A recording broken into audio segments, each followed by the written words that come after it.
Vēl joprojām diezgan bieži redzu, ka kursanti iekrīt uz Mūksalas ielas CSDD braukšanas eksāmenos,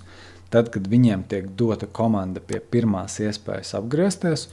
un pirms mēs tātad sākam izpildīt šo manevru, pārliecinamies tātad par to, kāda zīme tad ir uzstādīta. Šajā gadījumā mēs tātad redzam, mums ir rīkojuma zīme taisni, kas norāda, ka šeit tātad izpildīt apgriešanās manevru no šīs puses mēs nedrīkstam. Tātad nešaubamies par to, ko redzam tātad rīkojuma zīme braukt taisni, tātad šo apgriešanās vietu mēs izmantot nevaram, mēs drīkstam saulēcīgi paņemt kreiso malējo braukšanas joslu, bet kur mēs tātad braucam tālāk uz priekšu, līdz ieraugam, kad šeit mums ir zīme par apgriešanās vietu. Arī piemetināšu to, ka šī zīme arī varētu nemaz nebūt. Ja mēs redzam, ka šeit nav zīmes, kas aizliedz mums izpildīt šo manevru, un nav arī ceļa apzīmē,